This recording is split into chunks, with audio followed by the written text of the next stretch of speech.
Hello friends, so here is another video on income tax. Let's start. And there's a surprise for today's topic. So do check out the next slide for today's topic. So in the last video, we were discussing about perquisites. So the surprise is that today we are going to discuss about the valuation of car. So the perquisite will be valuation of car, and it's somewhat typical. But if you learn it and if you understand it properly, then I don't think it would be difficult for you. So let's start with today's topic: valuation of car and the perquisites. So here are some rules for the valuation of a car. How will you value the car? First one is car owned और hired by the employer. अब ये car किसकी है? Car जो है वो किराए पर लेकर दे रखी हो या कार है किसकी? कार आपके एम्प्लॉयर की है। तो ध्यान से रूल को पढ़ा जाए। Car is used Holi and exclusively in the performance of his official duties. यहाँ से मेन देखा जाए कि अगर ऑफिशियल ड्यूटीज के लिए ही परफॉर्म हो रही है देन उसका रूल अलग होगा, अगर प्राइवेट पर्पज के लिए हो रही है तो रूल अलग होगा। तो ये पॉइंट मेन है। The value shall be taken as nil. तो इस केस में आप याद रखिएगा कि जो वैल्यू होगी वो निल हो जाएगी। तो सीधा हम लिखेंगे, क्वेश्चन को ध्यान से पढ़ेंगे। If the car is owned और hired by the employer and it is exclusively used for official purpose. तो ये दो चीजें सबसे ज्यादा जरूरी है कि अगर ऑफिशियल पर्पज के काम आ रही है तो इसका मतलब कार की सीधी सीधी वैल्यू ऑफ परक्विजिट हमारी निल हो जाएगी। Provided the prescribed conditions are satisfied. Obviously prescribed condition satisfy होंगी, वो देखा जाएगा कि कार एम्प्लॉयर की है, कार एम्प्लॉयर ने ही किराए पर ले रखी है, तो इन सब चीजों को चेक किया जाएगा। बट पहला रूल यही कहता है कि अगर कार एम्प्लॉयर की है या एम्प्लॉयर ने किराए पर लेकर एम्प्लॉय को दे रखी है तो उस केस में अगर कार को टोटली ऑफिशियल पर्पज के लिए ही यूज किया जाता है then the value of perquisite shall be nil. Second point आपका आता है car is owned by the employer. अब देखो कार टोटली एम्प्लॉयर की है and it is use exclusively for the private और personal purpose of the employee. अब देखो पहले वाले पॉइंट में हमने पढ़ा कि कार जो है वो एम्प्लॉयर की है लेकिन कार यूज हो रही है ऑफिशियल पर्पस के लिए। अब जो कार है वो एम्प्लॉयर की है नो डाउट, लेकिन कार यूज किस पर्पस के लिए हो रही है? वो प्राइवेट या पर्सनल पर्पसेस के लिए हो रही है, चाहे वो एम्प्लॉयर की हो चाहे किसी भी मेंबर की हो, any household member of the employee. First point है कैसे निकालेंगे value of perquisite. First point is actual amount of expenses incurred on running and maintenance of motor car. जितना भी कार को चलाने के लिए, कार को मेंटेन करने के लिए खर्चा होगा उसकी वैल्यू आप निकालोगे। Next second is remuneration if any paid to the chauffeur. Chauffeur होता है ड्राइवर कार का। अगर हमने ड्राइवर रखा है और उसको हम किसी तरह का कोई रेम्यूनरेशन पे कर रहे हैं तो वो हम अपने एक्चुअल अमाउंट में ऐड कर देंगे, जितना हमने खर्चा किया उसमें हम ड्राइवर का अमाउंट ऐड कर देंगे। And third one is depreciation at the rate of 10% of the actual cost of motor car और कार्स। तो डेप्रिसिएशन निकालेंगे और डेप्रिसिएशन किस रेट से निकालोगे? जितनी एक्चुअल कॉस्ट कार की दे रखी है उसका 10% लो। इन सब अमाउंट को ऐड करने के बाद हम अमाउंट लेस करेंगे अगर कोई भी पैसा एम्प्लॉय से चार्ज कर रखा है एम्प्लॉयर ने तो उसको हम सब्ट्रैक्ट कर देंगे। तो माइनस करके अमाउंट आएगा, that will be the value of perquisite. तो ऐसे आप किस चीज का निकाल रहे हो? अगर कार एम्प्लॉयर की है लेकिन वो प्राइवेट पर्पस के काम आती है एम्प्लॉय के या उसके घर के मेंबर्स के लिए। होप ये पॉइंट आपको clear. Next point is car is taken on lease. अब कार जो है वो लीज पर ले रखी है and it is use exclusively for the private purpose of employee और एनी हाउस होल्ड मेंबर। पहले जो पॉइंट किया था इससे प्रीवियस स्लाइड में उसमें कार एम्प्लॉयर की थी, यहाँ पर कार जो है वो लीज पर ले रखी है लेकिन काम किस पर्पस के काम आ रही है? एक्सक्लूसिवली प्राइवेट पर्पस के काम आ रही है। तो फर्स्ट पॉइंट होगा हमारा amount spend on running and maintaining the car. Number two is remuneration. Same तरीका कि अगर हमने रेम्यूनरेशन हम ड्राइवर को पे कर रहे हैं, सैलरी वेजेस पे कर रहे हैं ड्राइवर को, तो वो हम ऐड कर देंगे। सब्ट्रैक्ट क्या करेंगे? Amount charge from the employee. तो ये बन जाएगी हमारी वैल्यू ऑफ परक्विजिट। ये रूल तब अप्लाई होगा जब कार लीज पर होगी। नेक्स्ट इज कार ओन्ड और हायर्ड बाय द एम्प्लॉयर। अब कार किसकी है? एम्प्लॉयर की है बट यूज किस लिए हो रही है? Car is used partly in the performance of duties. अब कुछ पार्ट जो है वो ऑफिशियल ड्यूटी के लिए काम आ रहा है, कुछ टाइम के लिए हम उसको जो है प्राइवेट पर्पस के लिए भी यूज कर रहे हैं। Partly use for private and personal purposes of the employee और any member of household. तो अगर इन दोनों के काम आती है और कार एम्प्लॉयर की है तो आपको रूल ध्यान से करने हैं। This is the most important point that car is owned by the और hired by the employee and it is used for both the purposes, partly performance of duties and partly for the private purpose.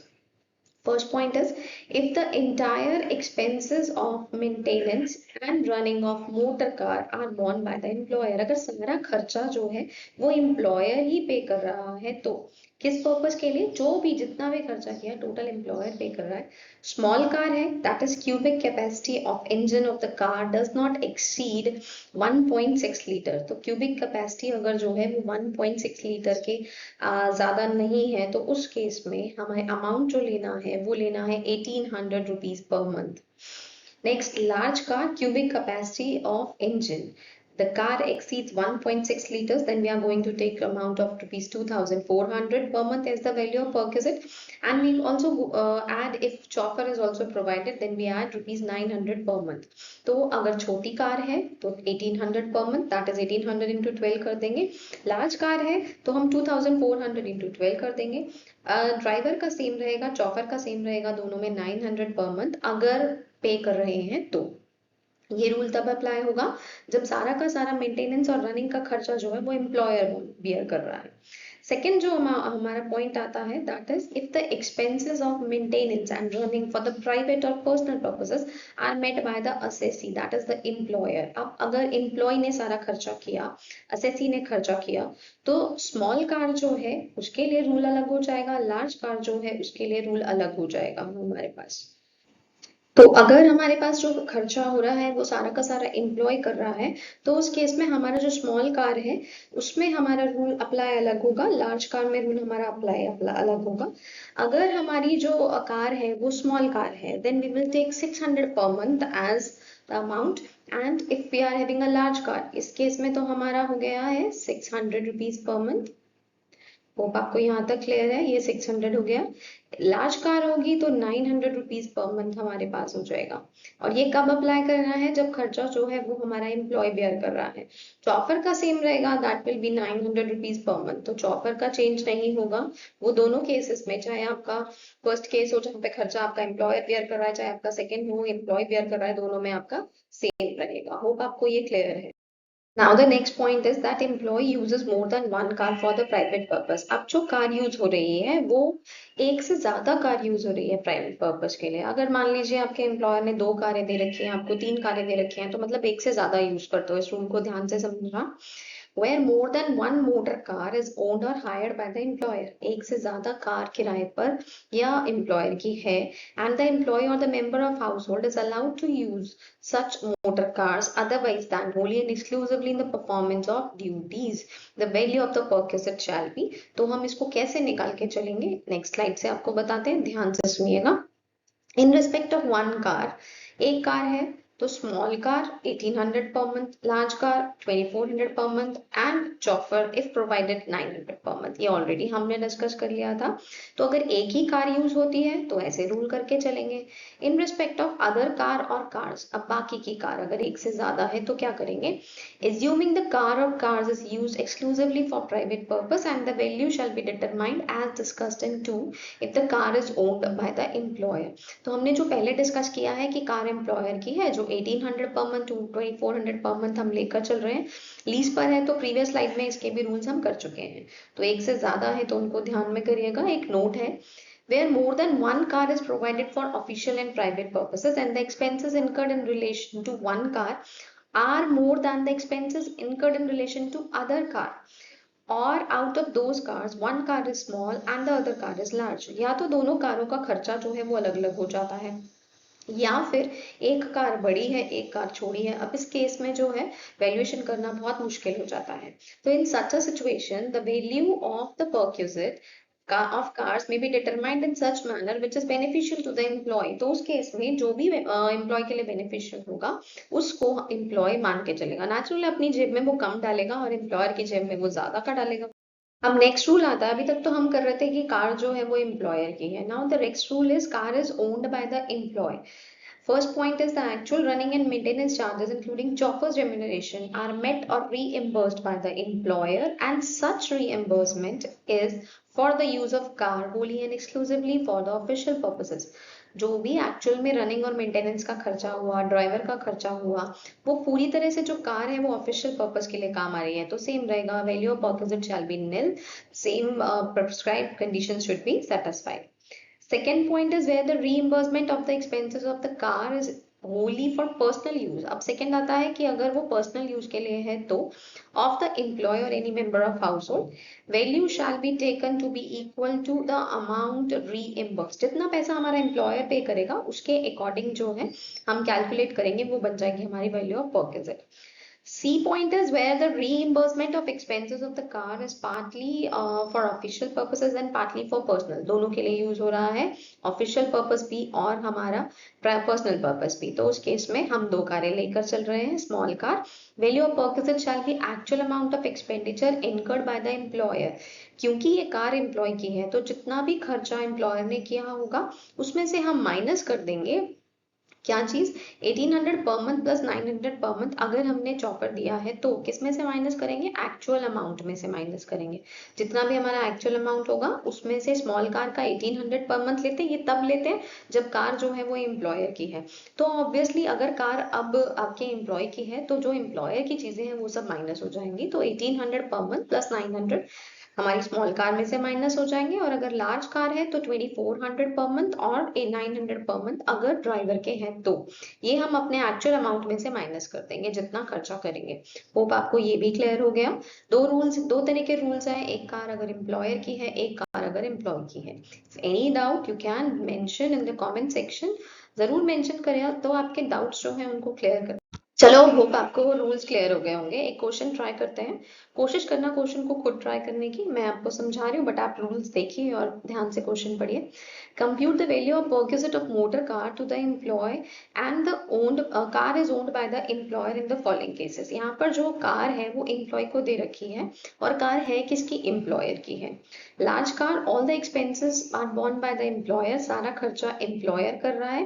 Car is use for official purposes. अब देखो ये most important है कि car अगर official purpose के काम आती है तो वैल्यू ऑफ परक्विजिट जो है वो निल हो जाती है. तो हमारा सीधा सीधा आंसर हो गया, value of perquisite is equal to nil. Second हमारे पास है लार्ज कार ही है, all the expenses are borne by the employer which are ₹60,000 during the previous year. यहाँ पे सारा खर्चा जो है वो एम्प्लॉयर कर रहा है और अमाउंट कितना है, ₹60,000 है. कॉस्ट ऑफ द कार हमें गिवन है that is 2,80,000. The car is solely used for private purposes. अगर प्राइवेट पर्पस के लिए काम आती है और कार एम्प्लॉयर की होती है तो अभी प्रीवियस स्लाइड्स के अंदर हमने रूल पढ़ा कि जितना भी हम एक्चुअल खर्चा होगा उसमें हम कॉस्ट ऑफ कार का, एक्चुअल कॉस्ट ऑफ कार का 10% जो है वो डेप्रिसिएशन चार्ज कर देंगे. तो कॉस्ट ऑफ 10% निकाले तो 2,80,000 का हमारे पास 28,000 आ रहा है और हमारा जो खर्चा है वो है 60,000. तो हम दोनों को ऐड करने के बाद हमारी टोटल वैल्यू ऑफ परक्विजिट बन गई 88,000. This is the case when the car is used solely for private purposes. Hope आपको ये भी clear है. This is a short table which will make all the things clear about the valuation of use of motor car. तो यहाँ पे जो चीजें दे रखी हैं वो one car owned or hired by an employer दे रखा है आपको and provided to an employee. तो ये हमने rules पढ़े पिछली slides के अंदर. उसके बाद नेक्स्ट दे रखा है more than one car provided to an employee for private and official purposes. एक से ज्यादा कार हो, treat one car for both use and other as personal. तो ये हमने पढ़ा कि एक कार को हम दोनों के लिए यूज कर सकते हैं, that means official and private के लिए भी, और एक कार को हम टोटली प्राइवेट के लिए यूज कर सकते हैं. नेक्स्ट अगर मिक्स्ड यूज है तो ये आपके पास अगर running and maintenance borne by the employer, next running and maintenance borne by the employee. तो ये हम ऑलरेडी सब पढ़ चुके हैं, आपके लिए ये कट शॉर्ट है, आप यहाँ से सारे रूल्स लर्न कर सकते हो. आपको सब क्लियर है. तो नेक्स्ट स्लाइड पे चलते हैं, एक क्वेश्चन की प्रैक्टिस करते हैं. Now the third case is that the large car meant both for private and official purposes. अब इसको ध्यान से करेंगे, private and official purposes of employee. तो वैल्यू ऑफ परक्विजिट क्या बन जाएगी, क्योंकि लार्ज कार है, प्राइवेट और ऑफिशियल दोनों के काम आ रही है, तो सीधा सीधा 2400 into 12 दैट इज 28,800. अगर यहाँ पर चॉफर गिवन होता कि चॉफर भी है साथ में तो हम यहाँ पे प्लस 900 into 12 कर देते तो ये हमारा अमाउंट निकल कर आ जाता. Next is small car meant both for private and official use. तो हमारा फोर्थ पॉइंट कहता है कि स्मॉल कार है और दोनों पर्पसेस के काम आ रही है, private and official. All the expenses are borne by the employer. सारा खर्चा एम्प्लॉयर बियर कर रहा है. चॉफर भी हमें दिया हुआ है फ्री ऑफ चार्ज. तो अब चॉफर है तो चॉफर के ₹900 पर मंथ हो गए. देखो 900 पर मंथ, और स्मॉल कार थी तो हमारा 1800 पर मंथ हो गया। दैट इज 1800 इंटू 12 करेंगे तो हमारे पास 21,600 आ रहा है। 900 इंटू 12 कर रहे हैं तो 10,800 आ रहा है, and the total value of perquisite will be 32,400। ये हमारा अमाउंट आएगा जो हम मेन क्वेश्चन जब स्टार्ट करेंगे तो उनमें हम डालेंगे अपनी इनकम फ्रॉम सैलरी कैलकुलेट करने के लिए। होप आपको ये क्वेश्चन क्लियर है। अब ये थोड़ा टिपिकल पॉइंट है जो फिफ्थ पॉइंट लिया है, टू स्मॉल कार्स। अब यहाँ पे जो कार है वो दो है और दोनों स्मॉल कार्स हैं। Provided to the employee for the private and official purposes, maintenance expenses of cars are borne by the employer. सारा का सारा खर्चा जो हो रहा है दोनों कार्स का वो एम्प्लॉयर बियर कर रहा है। Other information in this connection are as follows. देखो ये फर्स्ट कार है, इसमें हमें एक्चुअल कॉस्ट दे रखी है 3 लाख। एक्सपेंसेस जो हुए रनिंग एंड मेंटेनेंस के वो हमें दे रखे हैं 60,000। Second case is actual cost जो है वो कार की 2,80,000 है, एक्सपेंसेस जो है रनिंग एंड मेंटेनेंस के वो 50,000 है। अब यहाँ पे सबसे पहले तो ये आता है कि एम्प्लॉय अपनी जेब में कौन सी चीज डालेगा। देखो अगर हम इस चीज को कैलकुलेट करके चले, अब जो हमारे पास केस आ रहा है उसमें एक्चुअल कॉस्ट जो है वो 2,80,000 है, एक्सपेंसेस जो है वो 50,000 है। अब सेकंड कार में और फर्स्ट कार में हम कौन सी चीज को प्राइवेट मानेंगे, किसको हम ऑफिशियल मानेंगे, किसको हम ऑफिशियल और प्राइवेट दोनों मान के चलेंगे। देखो अगर यहाँ से फर्स्ट कार को देखें तो ये देखो 3 लाख तो एक्चुअल कॉस्ट है और 60,000 एक्सपेंसेस है। 3 लाख का 10% निकालोगे तो 30,000 आए, 30,000 प्लस 60,000 करोगे that will be equal to 90,000। तो वो हमारे पास आ जाएगा कहीं ना कहीं 90,000। तो बेनिफिट देख के चलना है किसमें ज्यादा हमारा बेनिफिट आएगा। नेक्स्ट अगर हम सेकंड कार को लेके चले तो 2,80,000, 2,80,000 प्लस 58 करेंगे तो इन दोनों को अमाउंट अगर कैलकुलेट करके चलेंगे तो ये हमारे पास अमाउंट निकल कर आएगा 78,000। अब देखो 78,000 और 90,000 तो तीनों दोनों का आप कंपेयर करके चलना कि कौन से अमाउंट में हमें बेनिफिट है। बेनिफिट का मतलब है कि आपको एक को ऑफिशियल मानना है और एक को जो है आपने कहीं ना कहीं उसको लेके चलना है प्राइवेट एंड ऑफिशियल पर्पज के लिए। तो जो बेनिफिट आपको दिखेगा, अब देखो किसकी वैल्यू कम है, सेकंड कार की वैल्यू जो है वो 78,000 आ रही है, दैट मीन्स ये कम है। तो अब आप देखो सॉल्यूशन में क्या करोगे, फर्स्ट कार को मान लेते हैं कि ऑफिशियल एंड प्राइवेट यूज के लिए है तो उस केस में वैल्यू ऑफ परक्विजिट 1800 इंटू 12 बन गई, ये अमाउंट आ गया 21,600।